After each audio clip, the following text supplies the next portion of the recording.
Bueno, ya estamos acá con Federico Preve, que yo le encajé que era neurocirujano y es neurólogo. Pero parecido, está. Nada, pasa. Si querés un día ser neurocirujano, podés.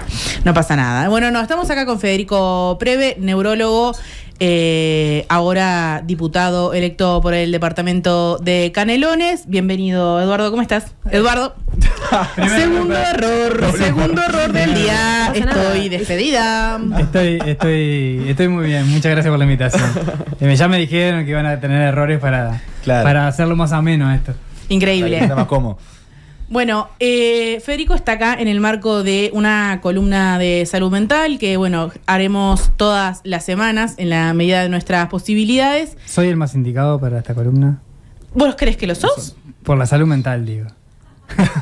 No, era para descontracturar un chascarrillo. Bueno, la idea es que no sea como una entrevista muy cerrada ni nada, que podamos irlo conversando entre los tres contigo, pero sí teníamos como algunos puntapiés que te queríamos presentar, como por ejemplo, bueno, esto de, dado que es un programa conducido por jóvenes tendencialmente, sin contar a Jerónimo, Gracias. ¿qué tanto hay de verdad en eso de que está de moda esto de la salud mental, de que antes esto no existía y que ahora sí? ¿Cuánto afectan también las redes sociales? Yo conversaba y, bueno, hay videos, entras a TikTok y de repente te dicen, bueno, si te comes las uñas y haces así con la patita todo el día, tenés ansiedad. Y ahí te diagnosticás a través de un video de TikTok, pero eso creo que tiene también que ver con lo difícil que es el acceso a la salud mental para algunos gurises y algunas gurisas. Entonces, poder conversar con eso. La perspectiva de los jóvenes, ¿cuáles crees que son los desafíos de estas nuevas generaciones respecto a la salud mental? Y bueno, como parte ahora del gobierno también, ¿qué va a pasar con la salud mental de los jóvenes? Bueno, mucha cosa en una única pregunta, pero sin repetir y sin soplar. Vamos a intentar por lo menos darle un poco de marco al tema. Sí, evidentemente la salud mental como parte de la salud y como parte de la convivencia humana, digamos, es un tema que está de moda, pero no porque esté de moda porque se imponga como una moda, sino que estar de moda significa que hay una frecuencia muy alta de problemas, ¿no? Desde el punto de vista epidemiológico, o sea, desde el punto de vista de la salud pública, hay una frecuencia muy alta de problemas de este tipo. Entonces, evidentemente, eso repercute en que a las personas le preocupa, a las familias de la persona le preocupa, un montón de cosas, y eso hace que sí, es un tema que digamos, está de moda, que se agravó bastante en la pandemia, porque obviamente que el distanciamiento social y sobre todo en los gurises más chicos, donde la escuela no solo funciona como para el aprendizaje, sino para la socialización, digamos que es parte del aprendizaje, y también en los adolescentes. Y ahí hay un tema que es cultural también, de qué cultura tenemos, qué es lo que se promueve y qué repercusiones eso tiene en nuestra cotidianidad, en nuestro día a día. Y bueno, por poner algún ejemplo, digamos, es una de las principales causas de muerte en los jóvenes, el suicidio estoy hablando. Entonces ahí, digamos, entra un problema bastante importante, agravado si tenemos en cuenta que de los suicidios, yo ahora no me acuerdo números exactos, pero entre un tercio y la mitad tuvieron contacto con el sistema de salud entre los 3 a 6 meses antes. Entonces eso agrava el panorama porque hubo alguna posibilidad de intentar prevenir eso. Y bueno, eso particularmente hablando en lo que tiene que ver con la franja, digamos, de mayor problemática hoy, que es los adolescentes. Hay un tema que es cultural muy, muy macro, digamos, muy global, que tiene que ver con, digamos, qué vida queremos, qué expectativa de vida tenemos, una promoción del individualismo, la promoción de te salvás solo, no te salvás en colectivo, ni con tus amigos o tribus, digamos, o grupos de pares, muy fomentada por el consumo material y no por el consumo de otro tipo de cosas, el valor de otros valores como la amistad, como la recreación. Entonces, en ese contexto, digamos, de individualismo versus bien social colectivo, como somos los humanos, el ser humano, digamos, también genera tensiones en qué es lo que se me valora socialmente y demás, y eso repercute cuando no hay tejido, cuando hay mucha violencia en las familias, mucha violencia en la comunidad, no hay tejido social, ni familiar, ni comunitario, bueno, te va dejando sin respuestas alrededor. Y bueno, es un tema que es bastante complejo, ¿no? El tema de la violencia tiene que ver con la convivencia tiene que ver con pertenecer a grupos de los adolescentes, pertenecer a grupos en los liceos, en los colegios, depende del extracto social, pero ahí también está, digamos, aquellos que no van por las situaciones de violencia en sus barrios, en sus familias, y bueno, eso repercute en la salud mental de cada uno de nosotros. Entonces hay un tema que lo vemos quizá desde los intentos de autoeliminación o desde los suicidios en los adolescentes particularmente, porque intento responder un poco la pregunta, pero tiene que ver mucho con cómo estamos viviendo como sociedad, digamos, un tema muchísimo más abarcativo que la salud mental. Obviamente que nosotros desde la perspectiva de la salud queremos hacer cosas para que esos gurises que están en situaciones de violencia puedan salir, para que esos gurises se puedan atender y demás, pero no es una perspectiva estrictamente de la salud, hay un perfil social, la convivencia o seguridad pública, entonces hay un abanico de cosas de qué vida promovemos, queremos que la gurizada viva, y qué herramientas le damos como Estado dentro de las posibilidades sociales, educativas, culturales y obviamente de la atención en salud. Digamos, hay como mucha cosa por hacer, pero evidentemente hay una emergencia en materia de salud mental en varios, digamos, franjas etarias.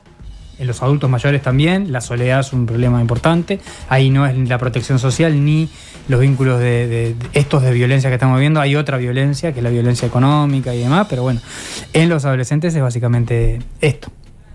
Y más allá de la vida que queremos construir y de la vida que se nos impone y el porvenir, creo que también hay un factor muy importante y es el ahora, ¿no? La vida que le toca a muchos gurises y gurisas, y más en un contexto de creciente infantilización de la pobreza como el que tiene nuestro país, que tiene que ver con, bueno, no es solamente la vida que yo quiero proyectar y los límites que tiene eso, sino, bueno, la vida que tengo. Capaz que si no puedo ir al liceo porque tengo que salir a laburar, capaz que si puchereo medio salteado, tiene que ver algo también con que, bueno, sí, no estoy tan feliz como el resto, no pertenezco, no como ahí también hay como una fuerte beta de la salud mental en lo económico, en la pobreza.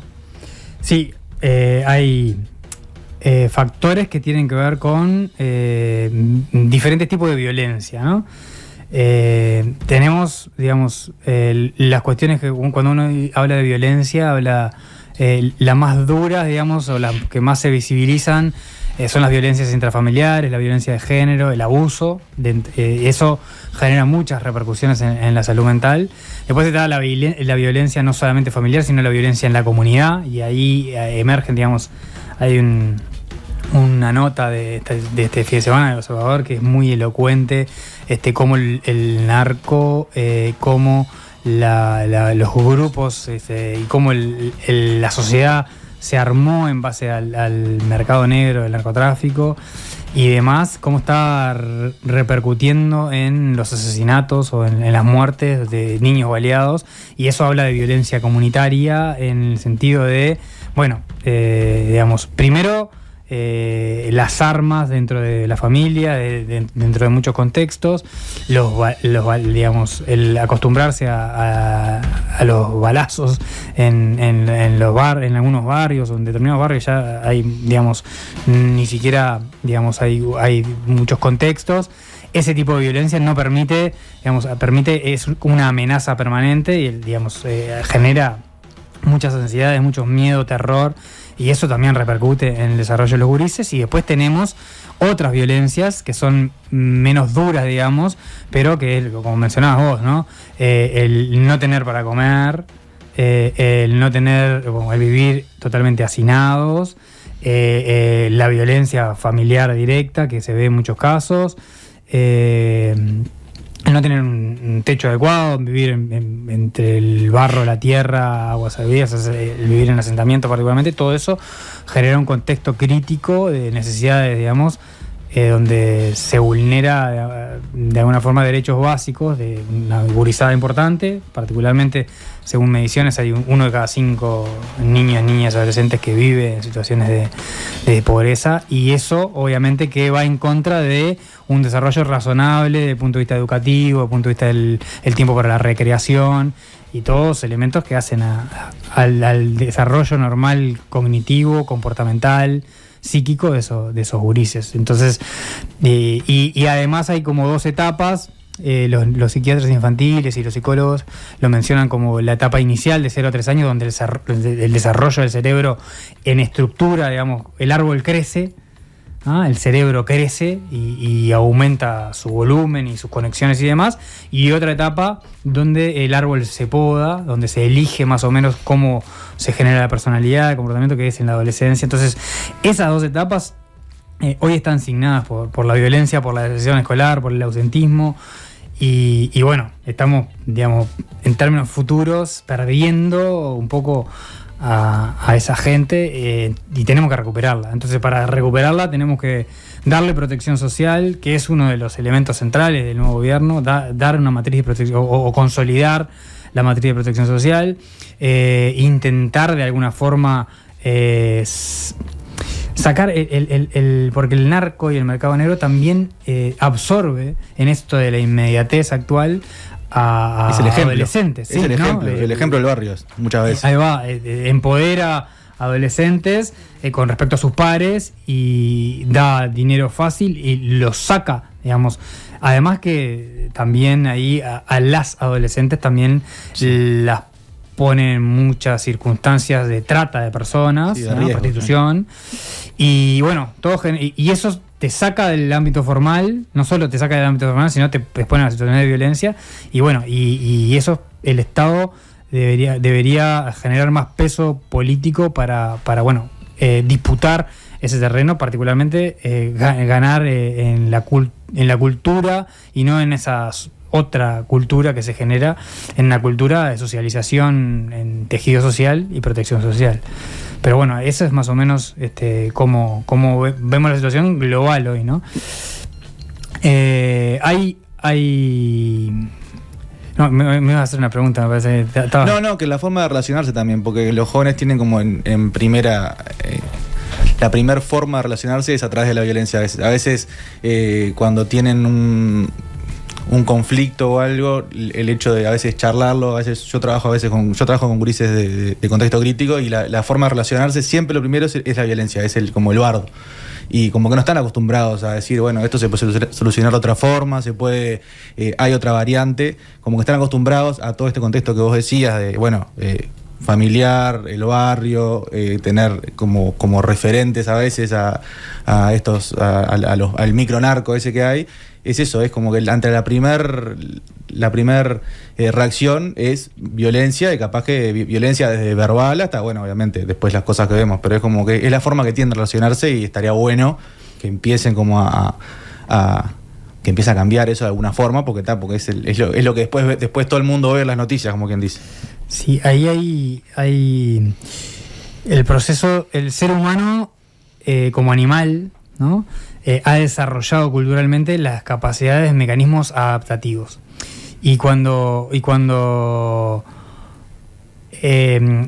es un animal que continuamente puede ir generando mecanismos de aprendizaje cada vez más sofisticados en términos evolutivos. Si vos volvemos a tener vínculos, sobre todo más violentos, más de disputa, más de tipo alfa o beta, como se sucede en otras especies, ¿no?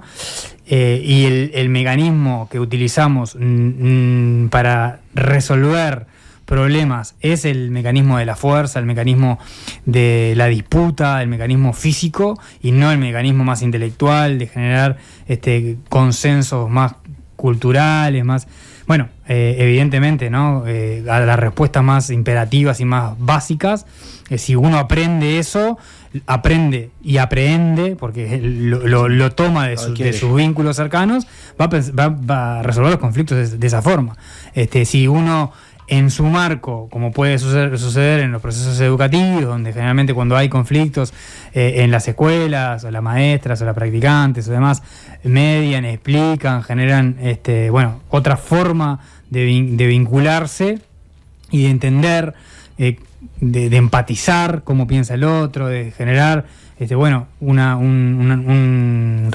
una narrativa de por qué una persona reacciona de otra forma y de por qué nosotros también podemos reaccionar mal, digamos, no es que nadie está libre, pero de generar un vínculo de alguna forma cognitivo, o sea, generar un proceso de esa disputa, de esa tensión que se genera entre dos animales, pero con la capacidad de interpretarse y empatizar. Bueno, ahí hay una resolución distinta. Bueno, en ese continuo entre la reacción más violenta y carnal o animal y la más cultural y sofisticada, es que el ser humano, digamos, se va moldeando. Y eso tiene que ver, obviamente, con muchos contextos, porque evidentemente cuando uno está sometido a violencia permanente, sin comer, sin techo, violencia física y demás, esa respuesta va a ser cada vez más reactiva y no racional. Digamos, un poco respondiendo o intentando interpretar lo que me mencionabas. Bueno, y de esto que hablamos de las redes sociales, ¿no? ¿Qué tanto hay del querer pertenecer? Vos hablabas de esto de los colectivos y de reconocerme en un lugar. Esto este video me dijo que yo pertenezco a este grupo y acá, le puedo poner un nombre a esto que me pasa, que es algo súper válido también y necesario, ¿no? El decir, a mí me pasa esto, yo soy esto, yo tengo esto, y cuáles son, con qué herramientas podemos o se puede ayudar a esos adolescentes a que en realidad el diagnóstico no es a través de un video de TikTok, sino que es acudiendo a la consulta, pero que en este momento la consulta, si voy, aunque pague una mutualista o en salud pública, me la dan para dentro de 8 meses. Bien, ahí hay desafíos del sistema de salud importantes. Es verdad que los adolescentes particularmente, pero todos, ¿no? Todos los seres humanos precisamos identificarnos con pares, generar lo que yo mencioné hoy como tribus, pero como espacios de identificación colectiva, porque somos seres gregarios, o sea, seres que precisamos la socialización. En mi generación, o cuando yo ya era adulto menor, digamos, sí, sigo siendo adulto menor, pero cuando aparecieron, depende del concepto que los emo, las tribus urbanas. Todas esas tribus urbanas, pero bueno, el clásico es el plancha y el cheto, digamos, ¿no? Sí. Pero bueno, son necesarias esas identificaciones con muchos pares para sentirse parte de un colectivo, sentirse en espejo, cuidado, que uno se puede identificar, que no está solo, hay un montón de cuestiones.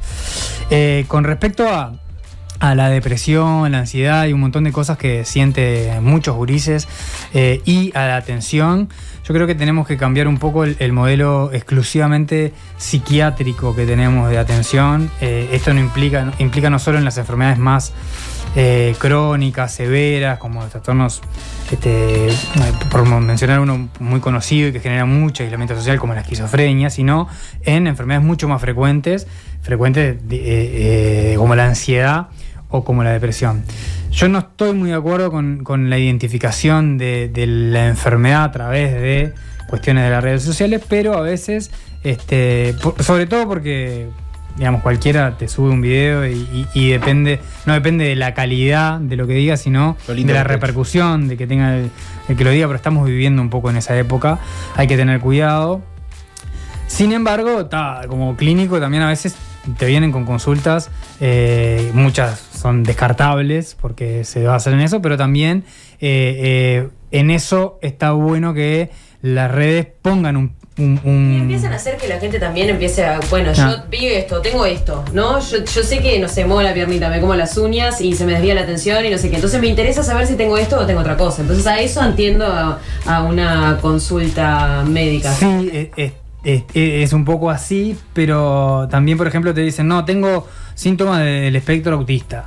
Y cuando ves una persona tiene 20 y algo de años, tiene una socialización normal, nunca tuvo problemas mayores y tiene 2 o 3 todos tenemos rasgos de algo, rasgos de ansiosos, claro, rasgos de depresivos, rasgos de hiperactivos, todos tenemos rasgos porque esa es la normalidad y es la diversidad. El tema es cuando eso se transforma en algo que empieza a repercutir en lo cotidiano y en los procesos de socialización o los procesos de adaptación, y ahí es cuando un rasgo se transforma, si genera una repercusión muy importante, en un trastorno. Claro. Digamos eso básicamente. Claro. Ahora, desde el punto de vista de la atención, nosotros lo que tenemos que hacer, y vamos a proponer y vamos a hacer el máximo esfuerzo, es cambiar el modelo de atención de los psiquiatras exclusivamente a un modelo de salud mental basado en una consulta con el médico psiquiatra. Sí, tiene que estar en el equipo, pero tiene que haber trabajadores sociales que puedan seguir ese proceso, enfermería profesional, licenciados en enfermería, que puedan dar continuidad en ese proceso, médicos generales o médicos de familia o médicos rurales, depende, o sea, que tengan formación específica, o que puedan hacer consultas con psiquiatra como para poder seguir esos procesos, e incluso en equipos, agentes comunitarios y demás. Tiene que ser un laburo en equipo. Tenemos que cambiar el modelo. Primero, el médico individual, siguiendo la trayectoria de esa persona, o sea, que sean equipos los que siguen esa trayectoria, porque además eso le va a dar mayor posibilidad de continuidad, ¿no? Sí, claro. Una semana tiene una entrevista con la enfermera, otra semana con la trabajadora social, otra semana con el médico de familia. Entonces eso le va a dar contención, una cosa que no está dando, porque si tenés una consulta con psiquiatra hoy y en 4 meses, en el medio quedas en vacío. Claro. Y entonces si tenés de la mitad de los gurises que tuvo contacto con el sistema de salud, los que se suicidaron, estás perdiendo la oportunidad. Capaz que no lo lográs, pero tenés que tener esa posibilidad de dar esa. Cuando no hay matriz de contenido social familiar o comunitario, bueno, parte de la comunidad tiene que ser el sistema de salud como Estado o como sistema presente y bueno, intentar ser esa red de contención. Claro, ¿no? Y muchas veces lo que pasa ahora es que vas a una consulta con un psiquiatra y te atiende 15 minutos y te receta unas pastillas y chau, nos vemos en 2 meses o algo así. Para repetir la medicación. Para repetir la medicación, y capaz que no hay un acompañamiento, que esto que estás mencionando ahora, que está buenísimo, y súper necesario también. Nosotros los clínicos también somos rehenes del sistema, digo, porque sí, claro, a veces el psiquiatra, muchas veces, me imagino, porque además yo lo hago como neurólogo, muchas veces personas que tienen ansiedad, que tienen síntomas neurológicos que son expresión en realidad neurológica de un trastorno de ansiedad o demás.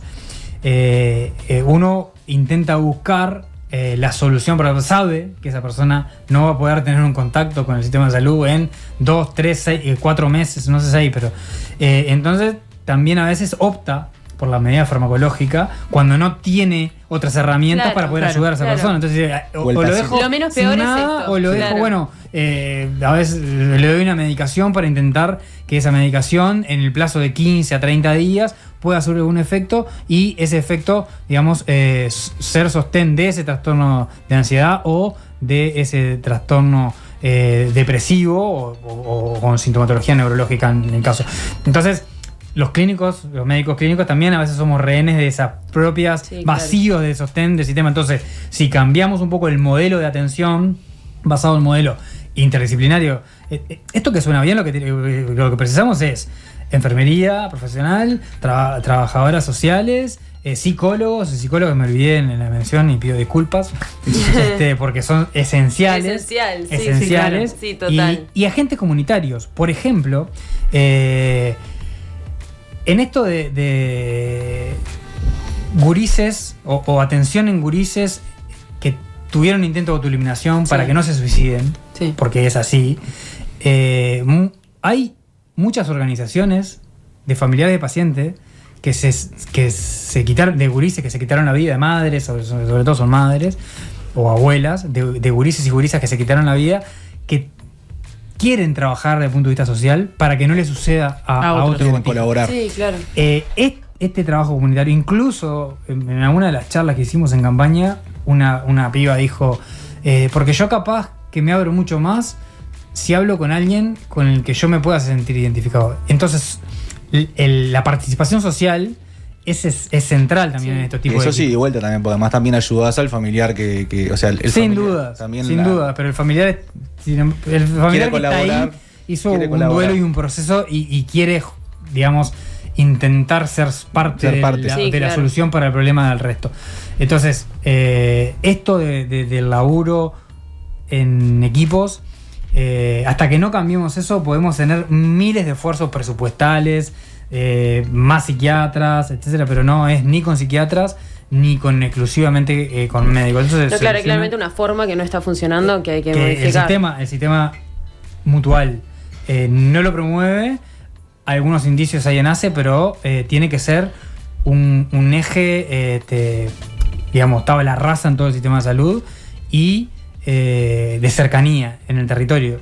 Tenemos que sacarlo de la esfera exclusivamente del psiquiatra a pasarlo a un médico de familia, pero con un equipo, porque eso es lo que le va a dar la continuidad y digamos, eso es lo que va a ayudar realmente a la mayoría, ¿no? Y tal, digamos, si queda alguno por el camino, que no sea por un problema falta de nuestro, atención. sino que Sí, está. claro. ¿Y cuánto puede demorar eso? Y bueno, hay que. Sí, porque es un laburito. Sí, hay que cambiar formatos de trabajo, hay incentivos incentivos a nivel profesional, incentivos a nivel salarial, o sea. Pero bueno, es un cambio que hay que hacerlo, porque si no hacemos ese cambio, digamos, hay mucha cosa esta que. Estamos hablando exclusivamente de la pata de darle ayuda Atención. a una parte, pues hay toda una parte Sí. cultural, Sí, de obvio. la violencia social, de la protección social y demás, que No, se cambia que con Sí, otras que va por cosas, otra ¿no? parte. Vamos, Sí, Escapa de tal esto. cual. Estamos en esta también rama. centros deportivos, ¿no? Pues darle, Sí. digamos, a ese botija que está en el la cordón de la calle, vereda haciendo nada, poner un centro deportivo es otra cosa, o darle la salida. En Centros- plazas de en plazas centros de deporte. Los psicólogos en centros educativos, que sean aquellos que digamos, que pesquisan o que pescan a aquellos gurises que tienen cierta problemática, como para que no se depriman o no generen una repercusión en su vida que vaya increciendo. Todo ese tipo de cosas. Lo socioeducativo tiene un rol que es más importante quizá que lo exclusivamente sanitario. Yo estaba hablando ahí de un pequeño cambio gran cambio que hay que hacer a nivel sanitario para que esos gurises que tuvieron contacto y después se suicidaron no vuelva a suceder. Y nombraste algo muy al pasar quizás, pero en esto de tendencialmente son madres, son abuelas, y en este sistema de cuidados nuevo que tenemos que generar es cómo vamos a cuidar a las que cuidan, que son tendencialmente mujeres, que también son tendencialmente más pobres que los varones y son jefas de hogar, de hogares con niños pobres. Entonces, todo bien, la abuela se hace cargo, la hermana mayor se hace cargo, la madre se hace cargo, pero ¿cómo cuidamos a esas mujeres que están cuidando? Capaz que escapa un poco del tema salud mental en jóvenes, pero bueno, te lo muevo a salud mental en mujeres y en este cuidado especial que tenemos que tener con las que cuidan, que son las mujeres. Sí, el sistema de cuidados, digamos, es una cuestión central, primero porque la mayoría de los hogares con pobreza infantil también son hogares con Jefatura femenina. Exactamente, entonces ahí el sistema de cuidados tiene como varias implicancias. En el cuidado también de los adultos mayores, ¿no? En el cuidado remunerado, en el propio sistema con los cuidadores para que muchas mujeres que se dedican al cuidado no remunerado de su familia puedan trabajar, la equidad, que eso la tendencia a la igualdad de posibilidades que eso genera o generaría. Entonces hay una pata del sistema de cuidados que tiene mucho que ver con el desarrollo, el potencial desarrollo humano de las mujeres en el contexto social, y es un elemento focal en lo que tiene que ver con lo presupuestal. Y bueno, digamos, básicamente por ahí iría uno de los caminos. Es un camino muy largo. Pero a recorrer, sí, debe. sí. Que no quede en el tintero lo que falta por hacer. Se va caminando demasiado lento, ¿no? Y se van 2 pasos para adelante, 1 para atrás y medio para adelante. Esperemos dar un paso más para adelante en lo que tiene que ver con los cuidados en general. Y sí, sin duda que se entrelaza todo, ¿no? Bueno, muy bien. Nos vamos a tener que ir despidiendo, así, redondeando en realidad. Muchas Te gracias, agradecemos Federico, mucho, por haber estado Muchas acá. gracias a ustedes. En nuestro primer programa. Nuestro primer Federico. programa. Segundo invitado, pero primer programa. Segundo, ¿quién fue el primero? Evita Evita Luna. Luna. Ah, bueno. Me quedé ¿Qué edades tienen? ¿Son sub 30 todos? ¿Sub 40? ¿Qué? ¿Ah? Sub 40. ¿Sub 40? Yo soy sub 40. Ah, vos sos sub 40. 32 No, como yo. 21 y 23 nosotros, Bueno, Agustín y yo. Bueno, los felicito. Muchas gracias. A vos más o menos. Sí, sí. Yo ya tengo 41. Vos ya estás consiguiendo no un soy laburito sub 40. honesto. Claro, vos sí conseguiste un trabajo honesto. No, Bueno. digo por aquello de la juventud. Pero bueno, en esto de la salud mental nos queda mucho por recorrer. Sí, sin Sí, dudas. tal cual. Sin dudas. Muchas gracias, Fede. Gracias, Fede.